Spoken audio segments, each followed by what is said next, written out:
It's just a cold. You'll be fine if you sleep it off." I couldn't believe what my husband had just said. Despite my high fever, he was planning to leave me and our young daughter to attend a friend's wedding overseas. Off he went, genuinely excited about his trip, unaware of the surprising twists awaiting him.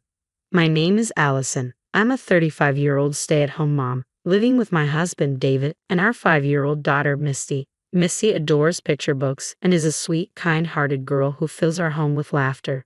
She is my pride and joy. David is a social butterfly, well-versed in various hobbies and always full of entertaining stories. He was the man I was proud to marry, and I believed that our union would bring eternal happiness. In the beginning, our married life was blissful. We enjoyed a sweet newlywed phase and were blessed with a child fairly quickly. At David's request, I quit my job when I got pregnant. The pregnancy was smooth, and I gave birth to Misty without any complications. That's when everything changed. After the birth, David underwent a drastic transformation. He started criticizing me relentlessly, calling me fat because I struggled to shed the baby weight. "You're not attractive anymore," he'd say. "Make an effort to lose some weight." While grappling with the challenges of first-time parenting, I was also chastised for not keeping up with household chores.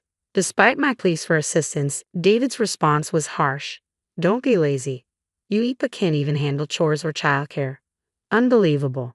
It became evident that David resented the time household responsibilities and childcare demanded of him. I was taken aback by this selfish side of him, especially considering how excited he had been about the pregnancy. Whenever I mustered the courage to ask for help, David would complain to neighbors and relatives, portraying me as negligent and incompetent, which left me feeling humiliated and afraid to confront him. However, the most significant problem was money. Before Misty arrived, we both contributed to a joint account and spent the rest as we pleased. Once she was born, David took charge of finances since I no longer had an income. Unfortunately, he provided very little for our living expenses. On one occasion, he insisted I manage with just $300 for all three of us. This caused me immense stress, affecting my ability to produce enough breast milk, forcing us to rely on formula. Between formula and diapers alone, $300 was woefully inadequate. Desperate to save money, I started cooking budget meals, but David's response was anything but supportive. He would angrily criticize the food, saying, "Don't serve me this cheap-smelling food." When I suggested finding a job to contribute financially, he belittled me, claiming, "You can't handle housework, let alone a job and raising a child. You're just planning to slack off and make me do everything. Manage with the money I give you." David vehemently opposed the idea of me working, perhaps fearing it would increase his household responsibilities. Now that Misty is 5 years old, David seems to have lost interest in her. He often ignores her attempts to engage with him, opting instead to immerse himself in his phone. I had believed that marrying David would create a happy family, but I was mistaken. Witnessing Misty's disappointment as David ignores her and refuses to play with her breaks my heart. Then, one day, I discovered that David had used the money we had saved for Misty's education. As I am not working, I worry that we are barely scraping by each month. David is responsible for managing our finances, yet he refuses to disclose our savings or expenditures. I suspect we may not be saving at all and could be running a deficit each month, prompting him to dip into the education fund. When I confronted David about it, he adamantly refused to explain how he had spent the money. Finally, he snapped, "I earned this money. How I spend it is my business. You and Misty eat because of me, so stop complaining." Despite my repeated attempts to discuss the matter, David remained obstinate, and our conversations led nowhere. Then David dropped a bombshell. A friend invited me to their wedding overseas. I was stunned. Even if his friends covered some travel expenses, going abroad would still be a significant financial strain. We were already struggling to afford Misty's education, so how could we possibly afford an overseas trip? I tried to discuss this with David, but he brushed off my concerns and began making arrangements for the trip. Divorce crossed my mind briefly, but the thought of Misty having only one father held me back. I couldn't bear to take that away from her. The day before David was set to leave, I was hit with a high fever. It had been years since I last had a fever, and this was the first time as an adult. I was plagued by headaches, nausea, dizziness, and body aches that clouded my senses. "Could you please consider skipping the wedding? I'm really struggling with this fever," I asked weakly. David chuckled dismissively, saying, "You'll be fine if you sleep it off." His tone carried an edge of impatience as he added, "Stop being so needy. Handle it yourself. You can't even manage yourself, and you're not even working." Desperate, I pleaded, "Could you at least get some food for Misty? She hasn't eaten properly since yesterday." Exhaling heavily, David replied, "I don't have time for that, and I don't want to catch anything. I'm staying in the hotel tonight." With that, he left us behind to attend the overseas wedding. At that moment, suffering from a high fever, I had made a decision. For Misty's sake, I knew I had to let go of someone as selfish as David. 5 days later, David returned home in high spirits.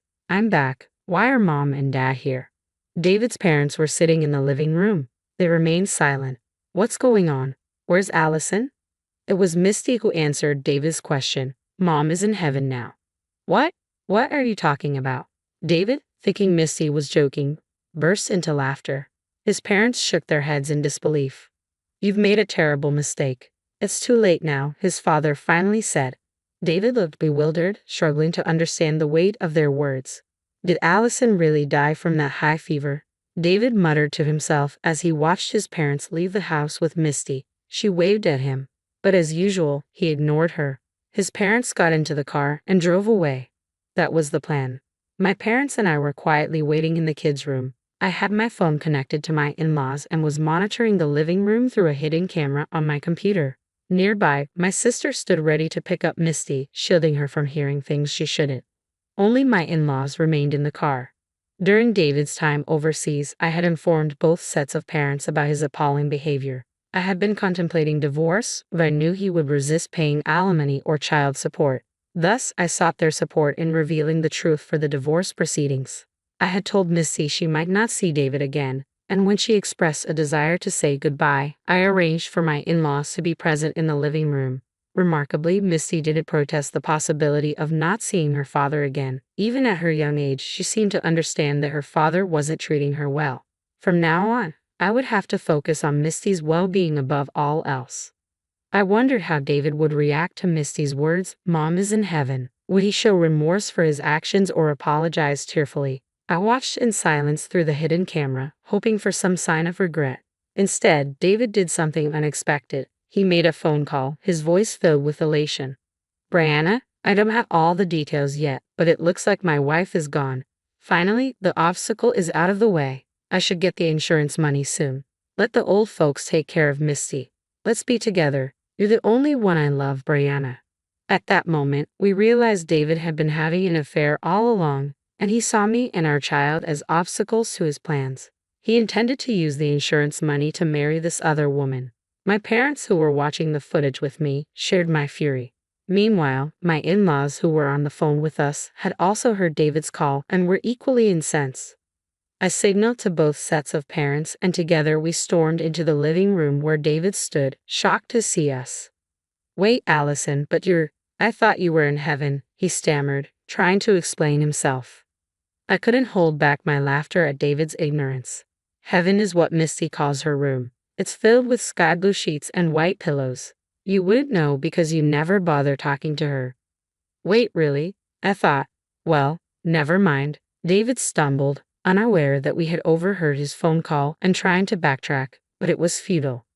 Enough with the excuses. We've been watching you on a hidden camera. You abandoned your sick family to attend a wedding, and you've been having an affair. I confronted him firmly.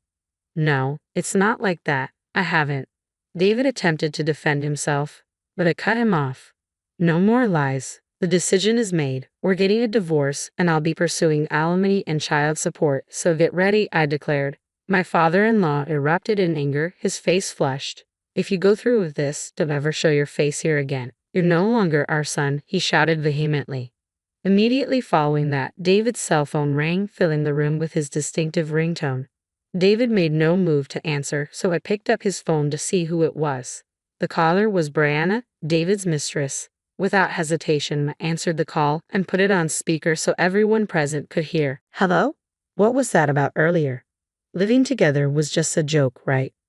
I have a fiancé, so stop deluding yourself. I can't be with someone so clueless. Don't contact me again." Brianna's voice rang through the room before she hung up abruptly. David, now rejected by his mistress as well, went pale and fell to his knees, pleading for forgiveness. "I'm sorry. Please forgive me. If my family disowns me, you're the only one I have left. And I can't afford to pay alimony or anything like that. I've already spent so much on Brianna during this trip." David started rambling unprompted, as if attempting to explain himself. I gave him a stern glare. "So you didn't attend a wedding. You left your family behind for a romantic getaway." Well, David faltered, unable to find words to justify his actions. I couldn't believe he would abandon us and incriminate himself by admitting to an affair. I questioned why I had ever married such a fool. I should have divorced him much earlier. Watching David stumble over his words, I resolved to focus on moving forward with my life, just Misty and me. Later, I checked David's phone and discovered numerous photos and videos from his trip with his mistress. It was evident that his story about attending a friend's wedding was a complete fabrication. Armed with this evidence, I consulted a lawyer and initiated divorce proceedings, seeking rightful compensation and child support. The lawyer conducted an investigation, including a visit to Brianna, who supposedly worked at a nightclub.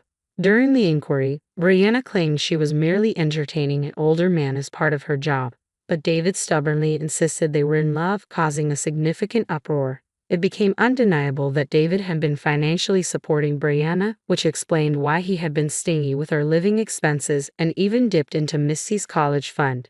David's life spiraled into misery, burdened by debts from his extravagant spending and the financial fallout of our divorce. His troubles compounded when news of his affair and lavish trips surfaced at his workplace, leading to a loss of respect and standing among his colleagues. Ironically, the nightclub where Brianna worked turned out to be a popular haunt for David's coworkers, leading to a dramatic confrontation between them. Some of David's colleagues witnessed the scene, spreading gossip throughout the company about his indiscretions. It seemed David confronted Brianna unaware that she was engaged, adding to the spectacle. It was pathetic how easily he let himself be manipulated by a young woman. This incident isolated David at work, further cementing his downward spiral. I later heard he was demoted and faced a significant salary reduction. My lawyer, who kept me informed throughout, also updated me on Brianna's unfortunate turn of events. Her fiancé, a regular patron at the club, discovered her affair with David and promptly called off their engagement. He even demanded compensation for the wedding expenses they had already incurred. Struggling to meet this hefty demand, Brianna resorted to deceitful tactics with other club patrons, which inevitably came to light. Consequently, she was fired from her job. Now, Brianna juggles multiple part-time jobs to repay her debts, living alone in a modest apartment. As for me, I've moved back home and am now living with my parents and Misty. It's a relief to be away from the neighbors who believe David's rumors and lies about me. Life is much calmer now. My parents adore Misty, and she seems happier than she was when she lived with David.